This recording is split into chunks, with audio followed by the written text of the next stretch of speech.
나는 원래 눈에 띄는 사람이 아니었다.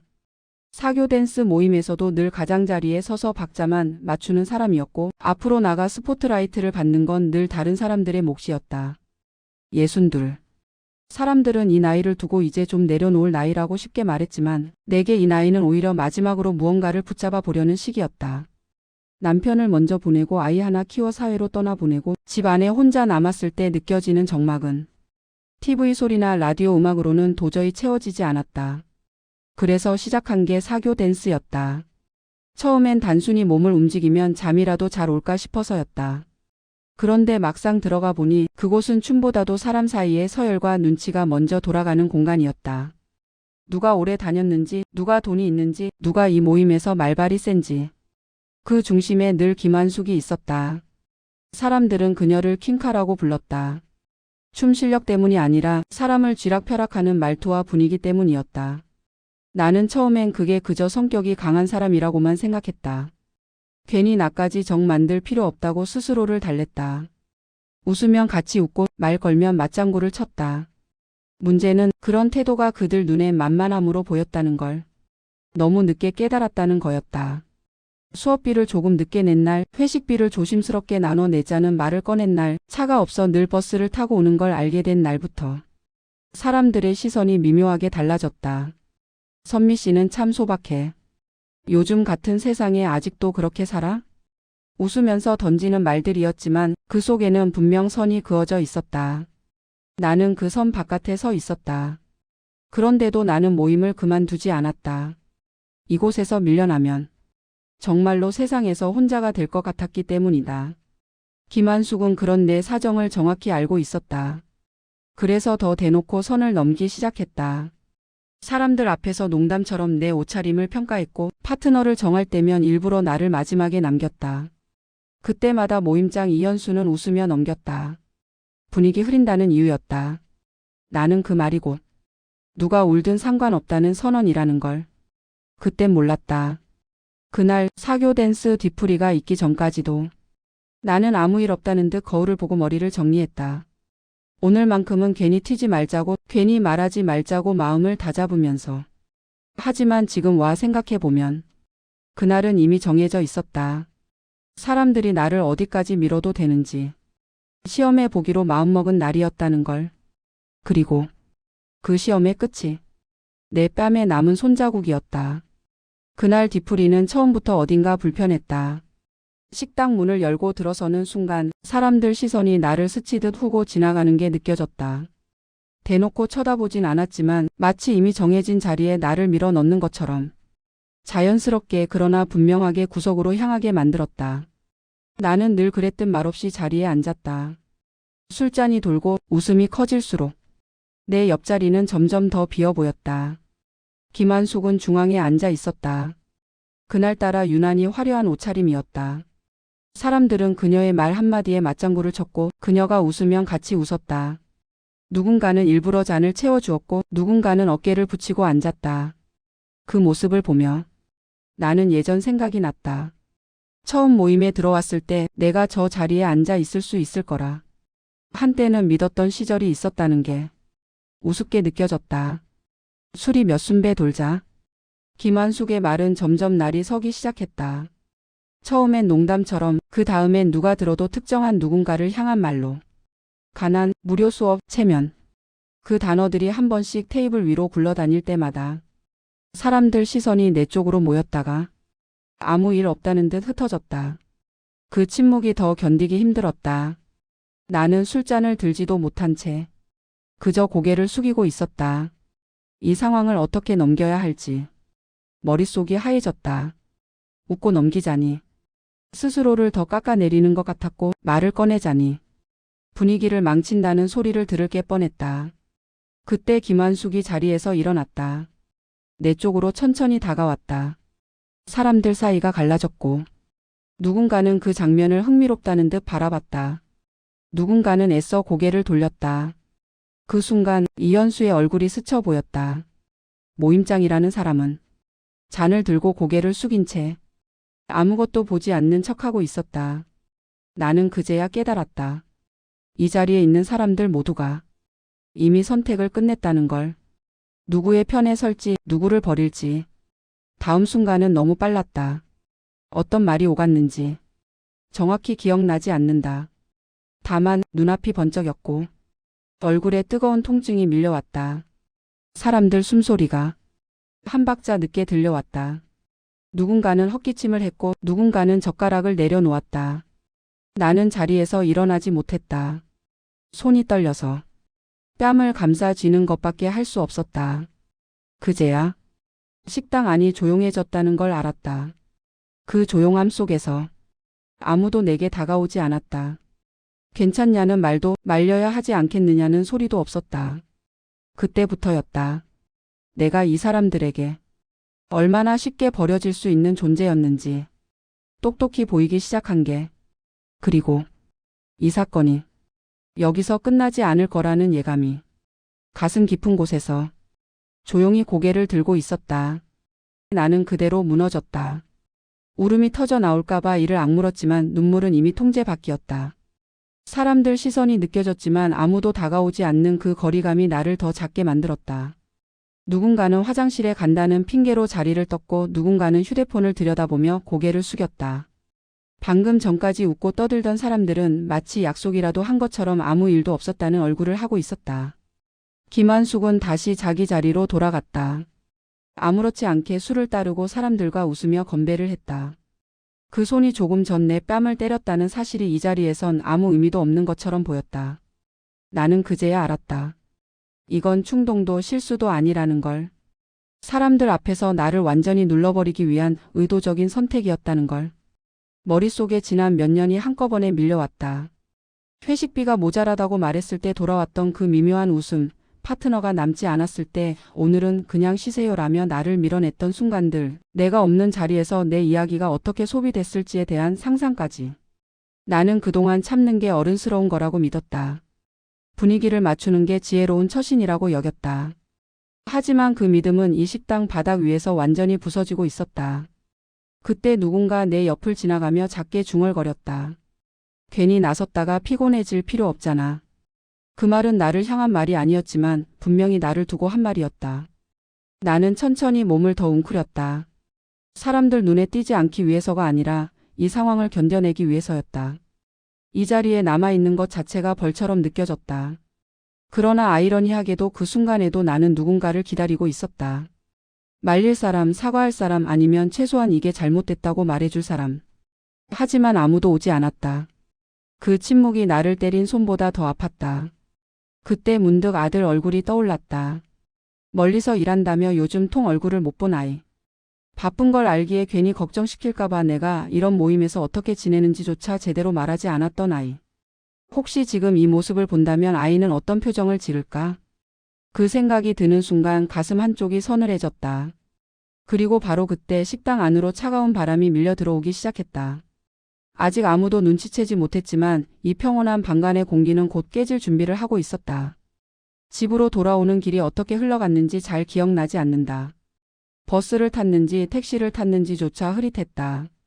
분명한 건 집 문을 닫는 순간. 그제야 다리에 힘이 풀렸다는 사실이었다. 신발도 벗지 못한 채 현관 바닥에 그대로 주저앉았다. 집 안은 조용했고 그 조용함이 오히려 귀를 울렸다. 거울을 보기까지 한참이 걸렸다. 차마 마주하기가 싫었다. 하지만 결국 세면대 앞에 섰을 때 나는 숨을 멈출 수밖에 없었다. 오른쪽 뺨이 눈에 띄게 부어 있었다. 손가락 자국이 지워지지 않은 채 그대로 남아 있었다. 누가 봐도 그냥 넘어갈 수 있는 흔적은 아니었다. 그제야 실감이 났다.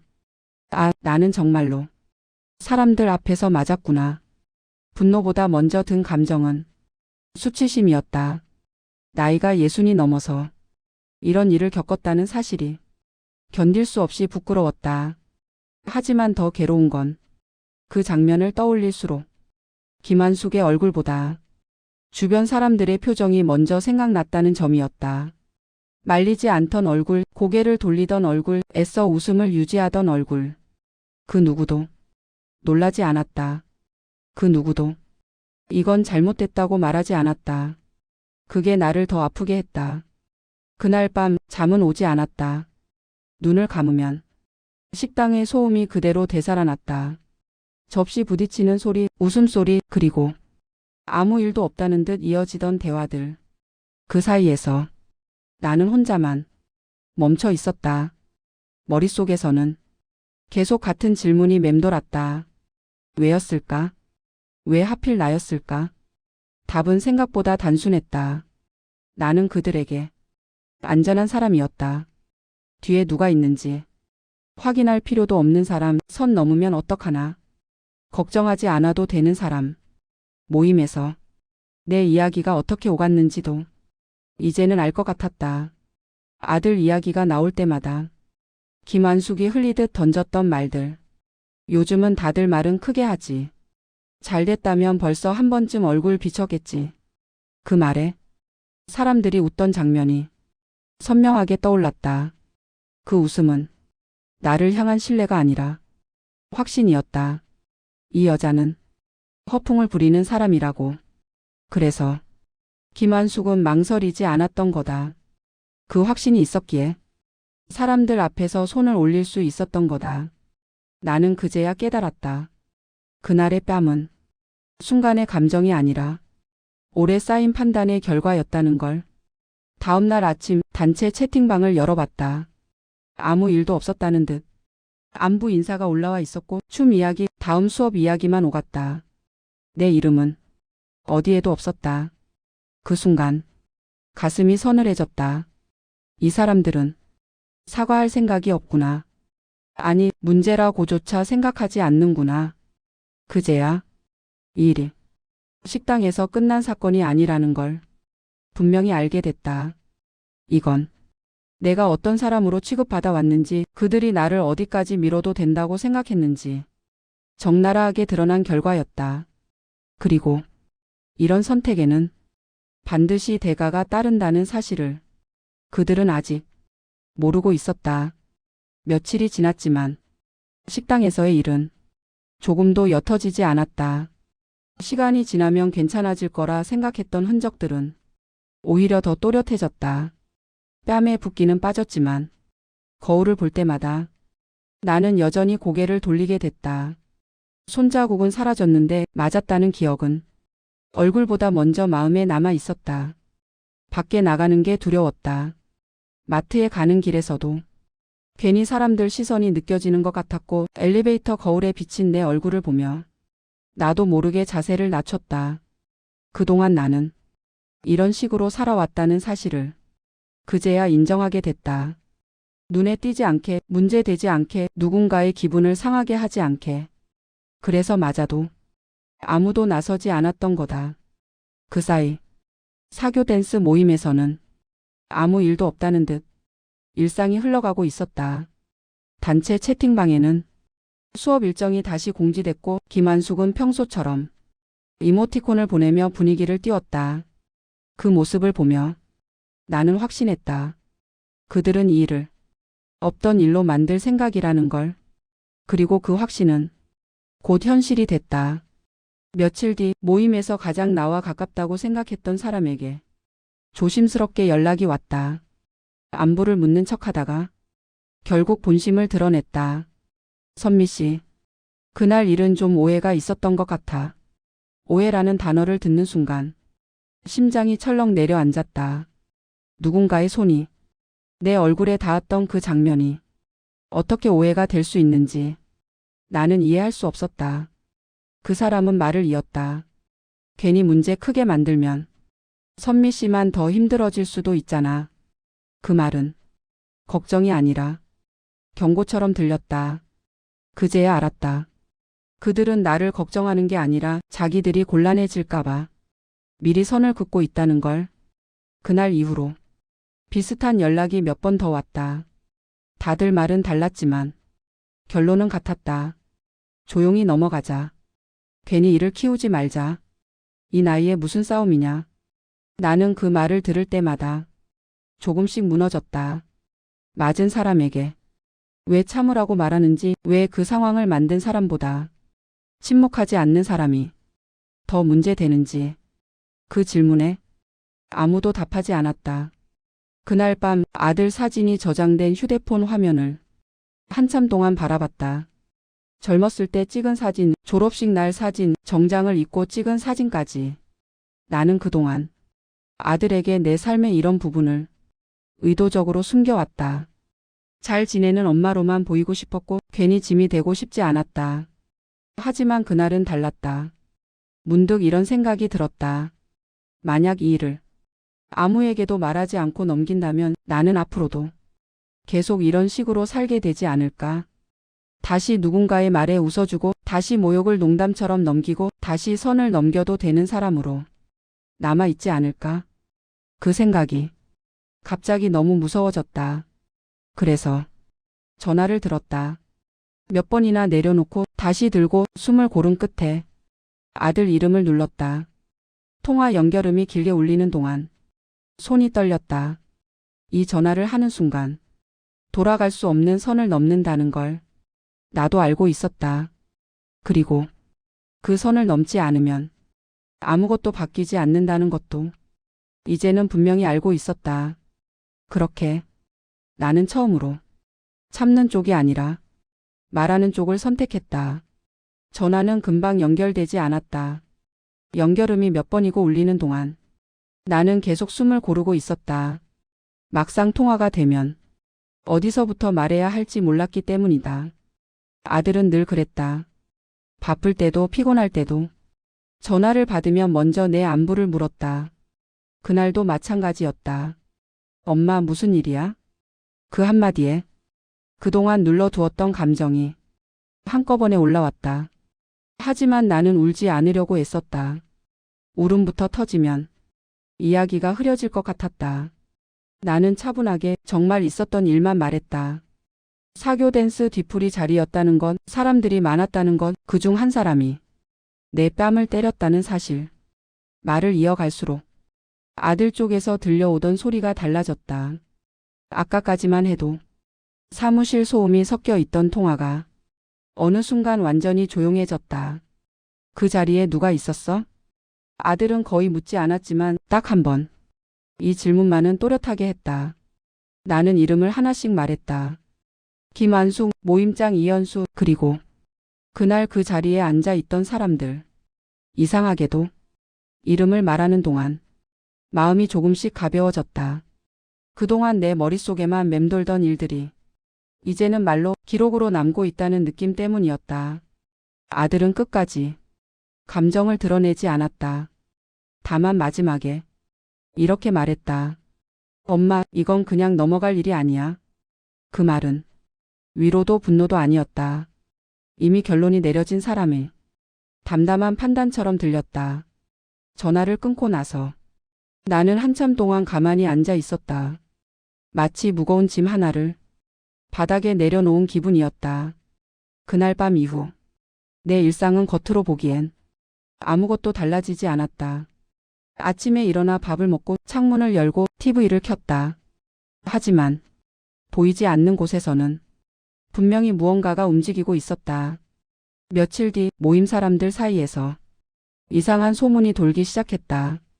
누군가 그날 일을 외부에 말했다는 이야기, 누군가 문제를 크게 만들려 한다는 이야기. 그들은 나를 직접 찾지 않았다. 대신 서로에게 물었다. 선미 씨가 어디까지 말한 거야? 그 질문 속에는 미안함보다 불안이 먼저 담겨 있었다. 김한숙은 처음으로 내 번호를 확인했다고 한다. 저녁 늦게 부재 중 전화가 한 통 찍혀 있었다. 나는 받지 않았다.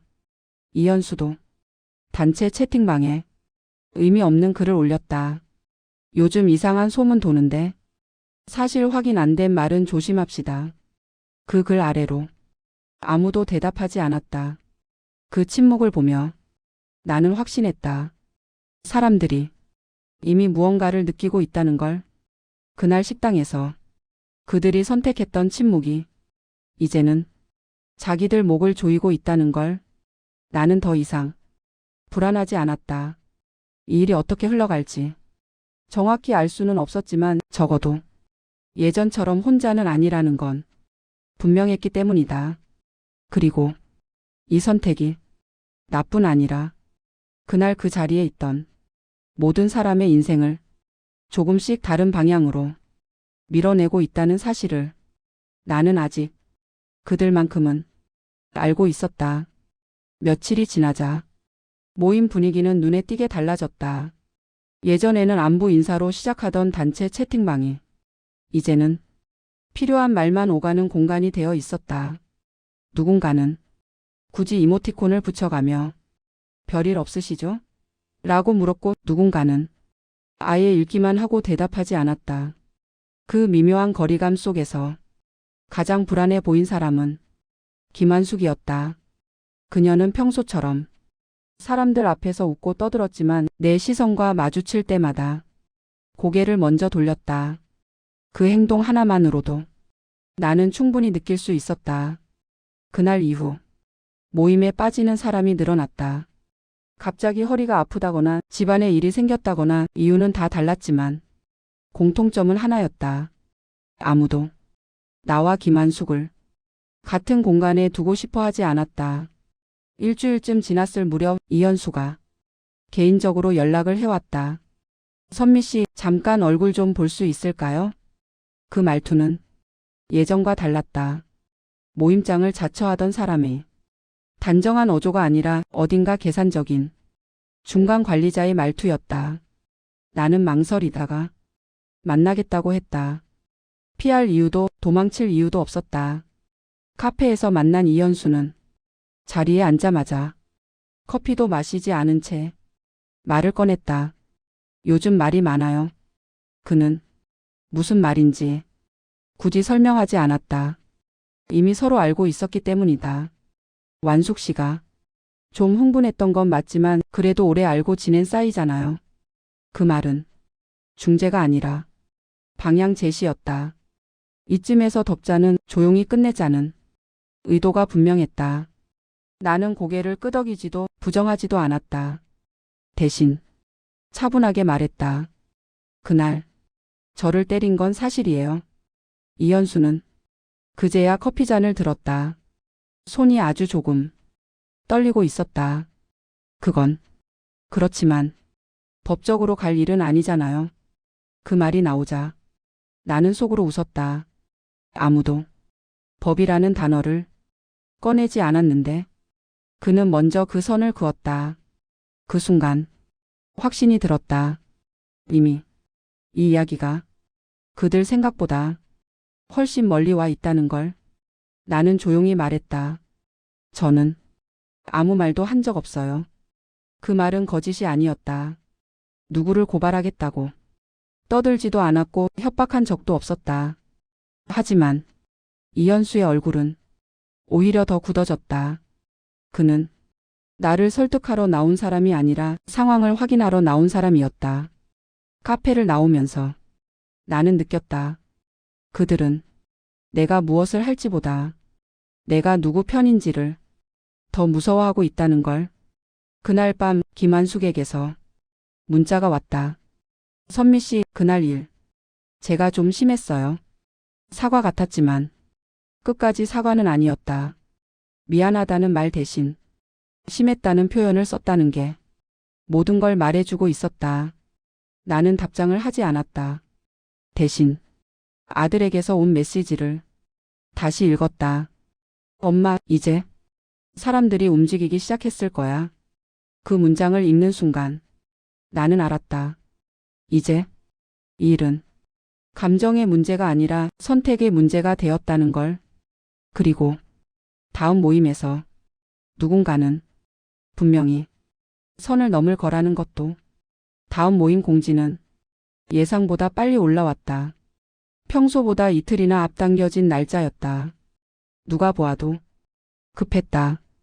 단체 채팅방에는 짧은 확인 메시지들만 이어졌다. 참석합니다. 시간 맞춰 갈게요. 그날 뵙겠습니다. 예전처럼 농담도 잡담도 없었다. 모두가 무언의 약속이라도 한 것처럼 형식만 유지하고 있었다. 모임 장소는 그날의 식당과 달랐다. 조금 더 고급스럽고 조금 더 조용한 곳. 우연이라고 보기엔 너무 계산된 선택이었다. 나는 평소보다 늦게 도착했다. 문을 열자 대화 소리가 순간적으로 낮아졌다. 그 짧은 정적은 의도하지 않았다는 점에서 오히려 더 노골적이었다. 김한숙은 내가 들어오는 순간 나를 힐끗 보더니 곧바로 웃음을 지었다. 이번에는 과하게 친절한 웃음이었다. 선미 씨 왔어요? 여기 자리 비어 있어요. 그녀는 굳이 내 옆자리를 툭툭 두드려 보였다. 마치 아무 일도 없었다는 듯, 아니, 아무 일도 아니게 만들겠다는 듯. 나는 그 자리에 앉지 않았다. 조용히 조금 떨어진 자리에 앉았다. 그 선택 하나로 공기가 다시 굳었다. 식사가 시작되자 사람들은 필요 이상으로 웃고 떠들었다. 웃음소리는 컸지만 눈은 자주 흔들렸다. 김한숙은 술잔을 들고 자꾸 내 쪽으로 시선을 보냈다. 그리고 마침내 사람들 모두 들을 수 있는 목소리로 말을 꺼냈다. 선미 씨, 요즘 많이 예민해 보이시던데 괜찮으세요? 그 질문은 안부가 아니었다. 문제는 당신이다라는 전제 위에 놓인 말이었다. 나는 잠시 그녀를 바라보다가 천천히 말했다. 제가요? 김한숙은 기다렸다는 듯 말을 이었다. 요즘 소문이 좀 돌아서요. 괜히 우리 모임이 시끄러워질까 봐요. 소문이라는 단어가 테이블 위에 떨어지자 사람들 얼굴이 동시에 굳었다. 누구도 그 소문의 내용을 묻지 않았다. 이미 각자 다른 버전의 이야기를 머릿속에 가지고 있었기 때문이다. 김한숙은 한 박자 쉬고 결정타를 던졌다. 아드님 얘기도 그렇고요. 그 순간 내 심장이 한번 크게 내려앉았다. 변호사라느니 아니라느니 사실 확인도 안 된 얘기들이 돌아다니니까요. 그 말은 부정처럼 들렸지만 실은 의심을 확정시키는 말이었다. 사람들 시선이 한꺼번에 나에게 쏠렸다. 기대와 불안이 섞인 눈빛이었다. 나는 즉각 부정하지 않았다. 설명하지도 않았다. 그 침묵이 그들을 더 불안하게 만들고 있다는 걸 나는 느끼고 있었다. 김한숙은 그 침묵을 자신의 승기로 오해했다. 괜히 없는 얘기로 사람들 겁주지 말아요. 그녀의 목소리는 점점 날카로워졌다. 마치 그날의 식당으로 다시 돌아간 것처럼. 나는 그제야 분명하게 말했다. 저는 누구 겁준 적 없어요. 그 한마디에 김한숙의 표정이 순간 일그러졌다. 그녀는 사람들 앞에서 다시 한번 나를 눌러야 했다. 그럼 왜 다들 불안해하죠? 그 질문은 나를 향한 것이 아니라 주변을 향한 신호였다. 편을 고르라는, 지금이 그 순간이라는.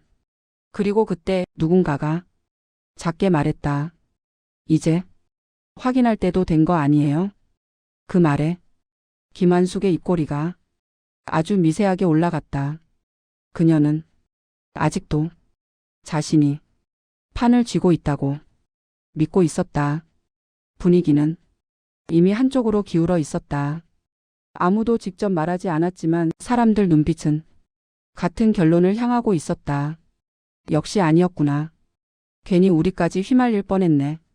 그 안도감이 식당 공기를 묘하게 가볍게 만들었다. 김한숙은 그 변화를 정확히 느끼고 있었다. 그녀는 더 이상 목소리를 높이지 않았다. 굳이 그럴 필요가 없었기 때문이다. 대신 차분한 얼굴로 잔을 내려놓고 말했다. 이쯤에서 정리하는 게 좋겠죠. 그 말은 화해의 제스처처럼 보였지만 실은 마침표였다. 괜히 확인도 안 된 얘기로 모임 분위기 흐트러뜨리는 건 서로 피곤하잖아요. 사람들 몇이 고개를 끄덕였다. 누군가는 안도의 한숨을 내쉬었다. 나는 그 장면을 보며 이상하게도 마음이 차분해졌다. 더 이상 설명하고 싶지도 붙잡고 싶지도 않았다. 그때 문 쪽에서 낯선 기척이 느껴졌다. 정중하지만 주저없는 걸음. 서두르지 않았고 주변을 살피지도 않았다. 식당 직원이 누군가를 안내하며 말했다. 여기입니다. 모두의 시선이 자연스럽게 그쪽으로 쏠렸다. 검은 코트 차림의 남자가 천천히 안으로 들어왔다. 나이가 많지 않아 보였다. 하지만 표정에는 불필요한 감정이 없었다. 그는 잠시 주변을 둘러본 뒤 곧장 나를 찾았다. 그리고 아무 망설임 없이 내 앞에 섰다. 어머니. 그 한 단어에 테이블 위 공기가 딱딱하게 굳었다. 사람들 얼굴에서 미묘한 계산이 동시에 시작됐다. 누구지? 설마. 김한숙의 시선이 그 남자의 손목, 구두, 목소리 톤을 빠르게 후었다. 그는 나를 보며 조용히 물었다. 괜찮으세요? 나는 아주 짧게 고개를 끄덕였다. 그걸로 충분했다. 그는 그제야 주변 사람들을 향해 몸을 돌렸다. 갑작스럽게 찾아와 실례가 됐습니다. 목소리는 낮았지만 또렷했다. 듣는 사람을 불편하게 만들지 않는 대신 피할 수 없게 만드는 톤이었다. 어머니와 관련해 확인해야 할 이야기가 있다고 들어서 잠시 들렀습니다. 확인이라는 단어에 사람들 몇이 자세를 고쳐 앉았다. 김한숙은 웃음을 유지한 채 말했다. 아, 그러세요? 그런데 어디서 뵌 분인지. 남자는 그 말을 끊지 않았다. 대신 주머니에서 명함 한 장을 꺼냈다. 그리고 테이블 중앙에 조용히 내려놓았다. 명함 위에 적힌 글자가 가장 먼저 김한숙의 눈에 들어갔다. 그녀의 눈동자가 순간적으로 멈췄다. 아무도 그 내용을 소리 내어 읽지 않았지만 그 침묵만으로도 충분히 전달됐다. 방금 전까지 확신에 차 있던 얼굴들이 서서히 굳어가기 시작했다. 남자는 여전히 차분한 목소리로 말을 이었다. 소문 때문에 어머니가 불편을 겪고 계신 것 같아 사실관계를 바로잡을 필요가 있다고 판단했습니다. 그 말이 끝나자 식당 안은 거짓말처럼 조용해졌다. 누군가는 잔을 들다 말고 멈췄고 누군가는 시선을 어디에 둬야 할지 몰라 테이블만 내려다봤다. 김한숙은 처음으로 말을 잃었다. 그녀의 머릿속에서 지금까지 쌓아 올린 판단들이 빠르게 무너지고 있었다. 그리고 모두가 같은 생각을 하고 있었다. 아직 아무도 직접적인 말을 하지 않았지만 이미 되돌릴 수 없는 선을 넘었다는 걸. 이제 사과로도 웃음으로도 정리할 수 없는 국면에 들어섰다는 걸. 침묵은 생각보다 오래가지 않았다. 사람들이 감당할 수 있는 침묵에는 늘 한계가 있었다. 김한숙이 가장 먼저 입을 열었다. 조금 전까지의 자신감은 온데간데 없었고 목소리는 의도치 않게 한 톤 높아져 있었다. 아, 그러니까 오해가 좀 있었던 것 같네요. 그 말은 사과가 아니라 탈출구를 찾는 말이었다. 우리가 확인도 안 된 얘기를 너무 크게 받아들였나 봐요. 그녀는 웃으려 했다. 하지만 입꼬리만 움직였을 뿐 눈은 전혀 웃지 못했다. 아들은 그 웃음을 받아주지 않았다. 확인되지 않은 얘기를 사실처럼 퍼뜨린 쪽은 어디입니까? 말투는 정중했지만 질문은 정확했다. 김한숙은 대답하지 못했다. 그 대신 모임장 이현수가 급히 끼어들었다. 아이고, 이게 이렇게까지 될 일은 아니었는데. 그는 나를 한 번, 아들을 한 번 번갈아 보며 말했다. 다들 술도 좀 들어갔고 감정이 격해져서 아들은 고개를 저었다. 술이나 감정으로 설명될 일은 아닌 것 같습니다. 그는 조용히 말을 이었다. 폭행, 집단 모욕, 그리고 명백한 방관. 그 단어들이 차례로 떨어질 때마다 사람들 얼굴이 하나씩 굳어갔다. 이 중 누군가가 말리려고 했습니까? 아무도 대답하지 않았다. 그 침묵이 이미 답이었다. 아들은 휴대폰을 꺼냈다. 그리고 녹음 파일 하나를 재생했다. 그 안에는 웃음소리, 잠 부딪히는 소리, 그리고 분명하게 남아있는 김한숙의 목소리가 들어 있었다. 비아냥, 조롱, 그리고 뺨을 때린 직후에 아무렇지 않은 한마디까지. 사람들 숨이 눈에 띄게 거칠어졌다. 이 자료는 이미 확보되어 있습니다. 필요하다면 추가 증거도 제출할 예정이고요. 그제야 김한숙의 얼굴이 완전히 무너졌다. 잠깐만요. 이렇게까지 할 필요는. 그 말은 끝까지 가지 못했다. 있습니다. 아들이 단호하게 말했다. 어머니는 누군가의 여흥을 위해 존엄을 소비당할 사람이 아닙니다. 그 말에 나는 처음으로 눈을 들었다. 그 순간 김한숙과 눈이 마주쳤다. 그 눈에는 미안함보다 두려움이 먼저 있었다.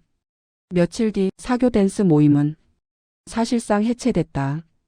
김한숙은 고소를 당했고 이현수는 모임장 자리에서 내려왔다. 몇몇은 연락을 끊었고 몇몇은 뒤늦게 사과 문자를 보내왔다. 하지만 나는 답하지 않았다. 사과는 결과를 되돌리지 못한다는 걸 이미 알았기 때문이다. 나는 그 모임에 다시 가지 않았다. 대신 아들과 함께 작은 식당에서 조용히 밥을 먹었다. 그날 아들은 내게 이렇게 말했다. 엄마, 참는 게 항상 어른스러운 건 아니에요. 나는 그 말에 아무 대답도 하지 못했다. 다만 그동안 얼마나 오래 혼자 견뎌왔는지 그제야 실감이 났다. 집으로 돌아오는 길 창밖을 보며 문득 생각했다. 나는 끝까지 아들의 직업을 입으로 말하지 않았다. 그런데도 사람들은 스스로 대가를 치렀다. 그게 내가 원했던 유일한 결말이었다. 존엄은 설명으로 증명되는 게 아니라 넘었을 때 반드시 돌아오는 무게로 증명된다는 것. 그날 이후 나는 더 이상 가장자리에 서 있지 않았다.